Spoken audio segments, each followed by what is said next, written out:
TransPennine, yes. Express, not so much.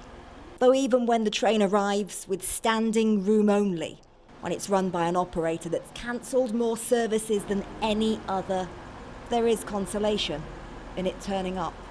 To say things have been fairly miserable for users of this service for a long while now is not only a bit of an understatement, but it also slightly misses the point, because people don't just use these trains, they rely on them. And for a very long time now, people have been saying that these services just simply can't be relied on. Tell me about what TransPennine have been like. I can't swear, can I? Awful. They're totally unreliable. I use Northern, LNER and TransPennine quite often, and yeah, they're by far the worst of the three. I reckon probably 50% of the services don't turn up or they're late. So where are you going today? Manchester. It's late, isn't it? Yeah, it's at least 5 minutes, 7 minutes late. I mean, that's not bad going by TransPennine standards, is it? If it turns up, no. But yeah, I do my best to avoid them. The upgrade, announced today and long lobbied for by some, will mean TransPennine becomes the fourth rail franchise under UK government control, though the announcement came with a warning. It would be misguided for anyone to think this is an instant solution. The problems First TP faced won't disappear overnight. Any operator facing industrial action and a union-coordinated ban on overtime working will struggle to run a reliable service. So I invite those who have long called for today's decision, including unions, Northern mayors and colleagues across the House, to work constructively with me and my honourable friend, the Rail Minister, to fix the underlying problems and help return service levels to where they should be. For the Conservatives to have nationalised one railway may be regarded as misfortune. To have nationalised four demonstrates something much more fundamental. The privatised model they have rigidly lauded in the face of all evidence is collapsing. How things got so bad, put simply, more trains on the timetable than TransPennine has drivers. Plus the dispute that meant drivers stopped working rest days to plug the gaps. Solve that, and there's still the national disputes, which is why one significant figure in the campaign for better transport in the north is hardly celebrating. So this is, we're told, a reset rather than a silver bullet. Will it make any difference?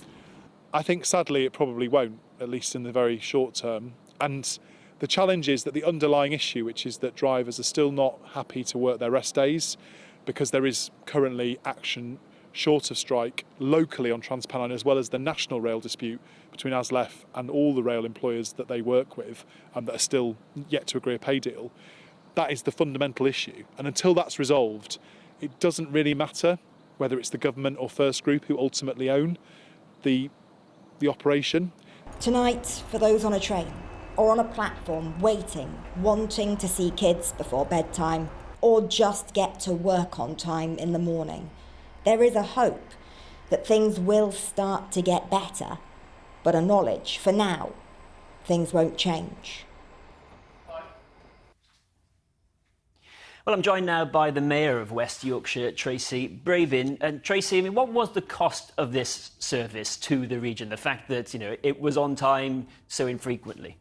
Well, today is a victory for commuters in the north because it was impacting not just on people's lives with cancellations and delays, but our economy in the north. So £2 million a week, £8 million a week across the north, impacting on our economy. We couldn't just stand by as northern mayors and say, well, we can just wait for TPE to get its act together. So I really do welcome this decision. It's not going to make a difference overnight, but I'm hoping it's going to be a chance for a reset moment. How does that reset work exactly? Because the reason that a lot of these trains didn't turn up or were cancelled is because there was a dispute, wasn't there, between ASLEF, the union and the company. And that's not going to be solved just by changing who runs the company. No, well, you're right, Kieran, that industrial relations were on the floor.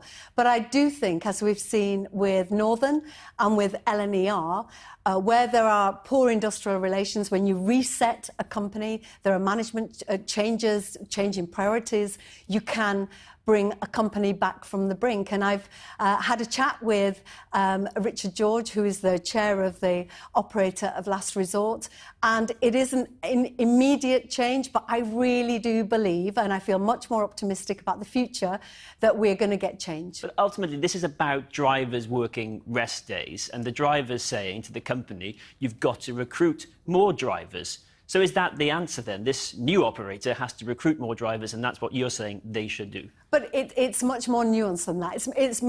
There are many challenges for TransPennine Express. Drivers, absolutely. But as I say, the industrial relations were poor. But there were also challenges about health and safety, where trains had 3 carriages rather than 6. People rammed in. There were TransPennine guards taking photos because they were so worried at the safety of passengers. It's very nuanced, but I really do hope that government will put its shoulder to the wheel. We as Northern Mayors are happy to help and play our part. And I know that, having spoken to Mick Whelan as well, there is a sense of optimism for the future. And this is the 4th, I think, franchise now to be nationalised. It's almost sort of happening by stealth, isn't it? But is that necessarily the answer? Well, we can only take as we find, that Yorkshire phrase, because where we've seen with Northern and LNER, that has made a massive difference. And they're not perfect, but they are definitely better than the parlour service we've had. Because First Group, who are running TransPennine Express, also run GWR, and they're at the opposite end of the league table for March in terms of cancellations. So privatisation doesn't necessarily mean that things aren't going to work. In fact, it shows that the same company was managed to offer 2 different standards of service. But look, what was the choice? We carry on as we are, destroying our economy and impacting on lives. We had to make a real challenge to government. You've got to make a difference. That's why I really do welcome this announcement. Bigger picture, presumably you would like to see Northern Powerhouse Rail is going to link all the cities in the north and HS2 come to Leeds. That's all going to come at cost of tens of billions, though, isn't it? Well, we are saying that this could actually be an opportunity to look again at what's offered for transport across the north. And for your viewers that don't really understand the challenge, we only have 1 line between Manchester and Leeds and all the stops in between. If there is a problem on that line, you are scuppered. You have to drive or you cancel your meeting. There are no choices. There's no Crossrail. There's no tube. You are really stuck. So this is a good day for the north.